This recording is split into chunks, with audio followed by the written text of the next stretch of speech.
Сайн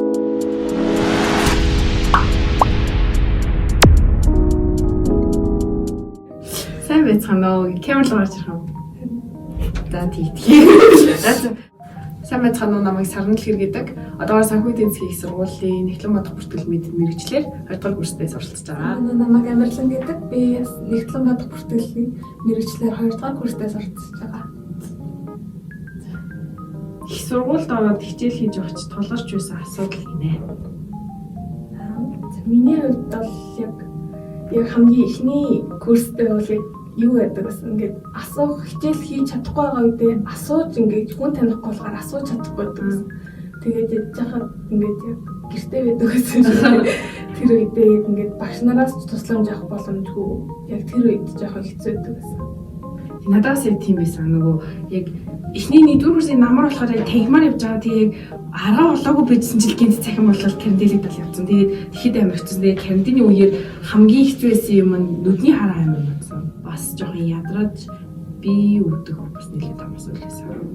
Тэр амар ядаргаан мэдэх орж ирсэн. Яг ингээд хичээлээ чадахгүй болохоор яг ингээд шүн мөн амар их суудаг гэсэн нэгтгэр курс. Тийм. Тэгээд ер нь хаврын үйлрэл дамаандаа гоё амар ядардаг. Яг тархлаас сулраад бүр тэг яг тархлаас сулрангууд хичээлээ хийх гэж энерги гүйж хүчгүй болоод тэмүүлээ яг ингээ хичээлээ жоохон хайж эхэлдэг. Тэр бол амар том асуудал. За дараагийн сурах арга барил. Чиний ямар сурах арга барил? Би штэ ер нь уншдаг, сонсдог. Тэгээд яг тэр уншиж сонсож харсан бүгдийг яг бичиж авдаг, тэгжиж ямарсан чийжилдэг. Тэгвэл жоохон юм амар хурдан чийжлэх тэрийг амарсан тогтоох талтай нэлээд асуудал тахгүй. Тийм болохоор амар хичээл зүтгэл гаргаж иж юу нэмэр чийжилдэг. Ингээд сайн хичээлээ ойлгодог. Тэгэхээр ер нь бүх арга барилыг ашигладаг. Тийм. Би бол яг ингээд яг жоохон юм тогтоохтой амар удаа. Тийм болохоор ингээд яг заавал бүх юмыг бас бичиж авдаг. Бичиж аваад яг ингээд жишээ байвал амар хурдан тогтоочдөг. Жишээ ингээд бодлогон дээр бол яг жишээ тэгээд яг амьдралтай ойрхон санхүү махуу дээр бол тийм жишээ бол амар хурдан тогтоочдөг. Энэ яг жоохон мэрэгжлийн онцлог гэж магадгүй тийм. Чиж ялгадаг. Яваач тийгээ. За дараагийн асуулт нь болохоор их сургуульд орсны дараа сурах арга барил чинь өөрчлөгдсөн үү? Миний нэг өөрчлөгдөөгүй. Гэтэ би 10 жилдээ бол яг их сургуульд байгаа шиг хичээж сурдаг.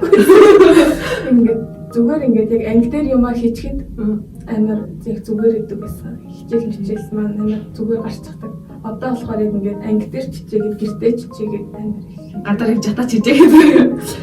Би бас яг ер нь их амар бол өөрчлөгдөөгүй яг. Би 10 жилдээ ер нь амар их биеэ дааж юмаа хийдэг гэсэн. Тэгээд сургууль дээр ч гэсэн нэг ингээд сонгондоо байнга суугаад байдаг. Ингээд гэртээ номын санд ч юм уу газараа суугаад хийгээд идэв. Тэгээд сургуульд орсны дараа ялцгүй багш нараас асуух юм байвал сургууль дээр ингээд яг хийдэг. Тэгээд бусад үед ер нь дандаа ингээд биеэ даадаг хийждэг. Тэгэд энэ нэг талаараа нөгөө ковидаас болж үүссэн онцлог гэж бас магадгүй. Миний хувьд бол би ингээд хамт хичээл хийх хүн байвал амар хурдан хийдэг. Тийм үү? Тийм ингээд яг хамт хичээл хийх хүн байвал ингээд ярилцаад яг адилхан хичээл хийж байгаа үед амар байдаг. Би болохоор ер нь жигдөө талдаа ганцаараа хийдэг.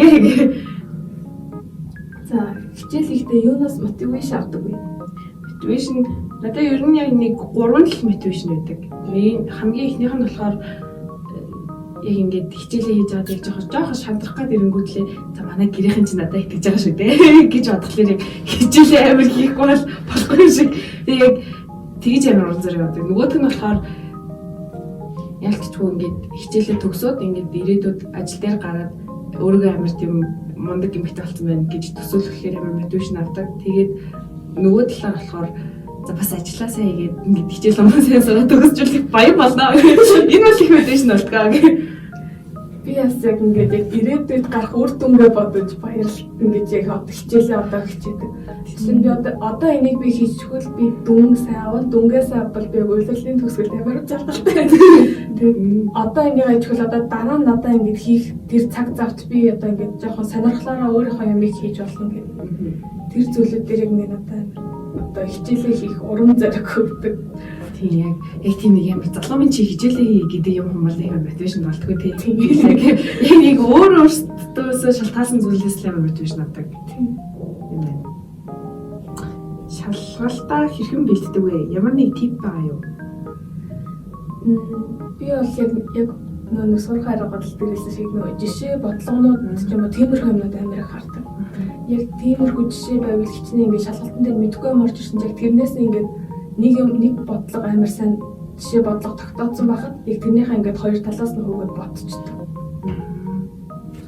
Би болохоор ер нь зарим хүмүүс яг тип байгаа юм тэр гэхлээр шалгалтынхаа урд өдрөмжтэй амар их уншиж маштай хийдэг мэдэг гэл тэгдэд шүү дээ. Би болохоор ерөөсөө тэгдэггүй тэгээд шалгалтын урд өмнөхөн яг сайн хийдэг юм сайн удаж амархал гэдэг. Ерөөсөө яг амраагүй тархинаас ямар ч тийм нөгөө хүчин чадал гарч ерөөсөө чадахгүй болохоор яг жишээ 6-аар шалгалтын алга гэхэд 4:30-аас орондоо ороод яг унтах гэж бас амар хуудаж цэцрагдлаа 30 минут нэг цэцрагдлж авал тэгэл унтчихдаг. Тэгэл яг нэг 5:30 мөч гэж босоо сургууль руу өгч ирэл шалгалтаа өгдөг юм уу. Тэдэхгүй. Тэгээд бас яг нөгөө юмыг цаг тухайд нь ингэж хийждэг. Тэгээд цаг тухайд нь хийчээд тэрийг нэг тодорхой хугацааны давтамжтайгаар эргэж хараад идэг. Тэгэхээр нөгөө нэг юмыг олон дахин давтаж хараад тахлаар илүүсэн толгой бүдэг штеп. Тийм болохоор яг ер нь тэгж шалгалтанд сайн бэлддэг гэж юу болно. Тэгээд ер нь заавал яг тэгж амар шалгалтынхаа өмнө амар бэлдэж байгаа чинь шалгалт өгөхийнхаа төлөө сураад байгаа юм шиг. Гэхдээ уг нь бол энэ чинь мэдлэгтэй болохын тулд сураад байгаа шүү дээ. Тийм болохоор яг мэдлэгээ баталгаажуулж яг оюухан тархиндаа хүлээж авъя гэх юм бол яг энэ тип амар хэрэгтэй юм шиг санагддаг байна. Тийм бас 10 жил тахад багш нар хүртэл шалгалтын өмнөх өдөр юу ч битгий бэлтжээ гэдэг юм дахин амрах хэрэгтэй. Яг үнэ тийм. За биталтай ихэд тулгардаг асуудал. Биталт ихэд ганцаараа хийдэг биталт дээр болохоор ерөөсөө асуудал тулгардаггүй. Тийм. Яа тэгэхээр тэр нөгөө их бүх биталтууд чинь ер нь баг ингээл яг мид дээр файнал тэрний үе дээр тавсдаг штеп. Тэг ингээд эхлээд өдөр зэмжөө оруулцдаг багш нарын биталтууд ингээд сэлж ингэж хийгээд тэгэл яг ер нь цагийн менежмент амар хийгээд яг за энэ биталтаа хийчихэд нэг 2 хоног амарчаад нөгөөдгөө хийнэ гэдэг ч юм уу. Тэгж хийдэг болохоор асуудал үүсэж тулгардаг. Тэг яг багаар хийж байгаа биталт дээр бол үнэхээр асуудалгүй юм гэж байхгүй. Яг ингээд чи завтаа яа за би завгүй гэж цагаа тохирохоос хүсүүлэл амар их асуудалтай болчихдог. Тэгээд яг амар ингэ сүулдэ амар ааш гаргах гэх юм уу. Яг бидал хийдэг тип гэх юм бол за нэрийг чинь хасаад явуулна шүү хийхгүй бол тэгээд чи дүнгээ авахгүй ч хамаагүй би хүний өмнөөс дүнгээ авах хэрэггүй болов гэл тэгэл хэлж ихлээр бас яа хийдгээ. Тэгээд нэгдүгээр курст би бидал хийгүйсэнд нэрийг биччихдэг байсан. Яг одоо бодсон бичээд хэрэггүй л байсан би юм нэмжин сэтгэл одоо байхгүй болсон. Яг ингээд багаар хийж яхад бол яг ингээд одоо бас яг надад тийм асуудал байгаа. Ингээд нэгийг гуугаад тэнгууд нэг нь завгүй. Манай нэг хичээл тэнийг баг 6 хүнтэй би ганцаараа идэв. Би тэгээд яг ингээд ганцаараа нэрээ бичээд явуулчихдаг. Би ингээд гуугаад тэрөөсөө болдоггүй. Отож байхгүй. Тийм. Энэ бол тэр асуудал. Ганцаараа хийж яхад бол ерөөс асуудал байхгүй. Ингээд яаж хийж байгаа л ур тойрон нь оруулаад өөрөө хийждэг болох. Тийм. За цахимаар суралцах үед тулгарч байсан асуудал. Ганцаараа чадахгүй шүү. Ганцаараа асуух юм байхгүй. Яг нэгдүгээр курстай байсан. Багш нараас би яг анх ECC-г ерөөс ойлгохгүй байсан. Аа. Тэр л надад бүр хамгийн хэцүү хичээлсэн. Макрогоос хэцүү байсан. Макро микрос тэгээд ECC дээр би ингээд яг багшаас асуугаад яг очидоо гэж яг бодсон 7 хоног ингээд тэгээд яг ингээд битартаас өмнө би яг бүх хичээл яг ECC би яг 1-р 7 хоногоос бүгдийг ингээд дахиж үзээд тэгж ойлгоод би яг битарт тэгээд сүүлийн шалгалтаа өгч ирсэн. Тийм. Ер нь бас яг цахимаар суралцахын хамгийн том асуудал нь яг тэр л гэдэг. Багшнастайгаа харилцаж чадахгүй болохоор бас яг дор нь асууж чадахгүй. Тэгээд жоохон ойлгохгүй юм үлдчих гээд байдаг. Тэгээ нөгөө тал дээр түрүү хэлсэнчлэн хараа муудах бол хамгийн хэцүү. Тэгээд нөгөө дэлгэц амир их ширтээ тахлаар тэр бас ходоодын амир нөлөөлдөг. Тэгээд ходоод амир өгдөг байсан. Компьютерийн утасны нөгөө нэг туяа маяа гэдэг. Тийм. Тэгэл нүүр батга гарахаас хүсэлээ амир хэцүү. Ер нь тэгээд яаж яхад нэмэр танилгүй байсан. Би 1-р курс баг англи хэлтэй чамаа танилгүй хүн байна. Тийм штэ нэрэн. Тийм. Тэгээд би энэ намраа энэ ковидаас өшөөг авч бахан клуб байсан байх. Танхимаар суралцах, цахимаар суралцах хоёрыг аль нь илүү таалагдсан бэ? За ер нь би өөрөө амар тийм экстроверт. яг ингээд олон хүмүүс дотор байж иж ирч хүчээ нөхөж авдаг. Хүмүүс чинь ингээд олон хүмүүстэй хараа ингээд зарим хүмүүс ядарч матаад байдаг шүү дээ. Би болохоор ядархгүй бүр улам ингээд сэргээд идэг байхгүй юу. Тэгээд тийм болохоор ер нь ингээд яг олон хүмүүсийн царай төрхийг харангаа хичээлээ хийх маш гоё байдаг. Тэгээд техмор орох байдаг. Тэгээд түрүүний хэлсэн асуудлуудыг бүгдийг техмийн хичээл шийдээд өгчдөг болохоор техмийн хичээл гоё. Надад бол яг эхний 17 хоног танхим байхгүй.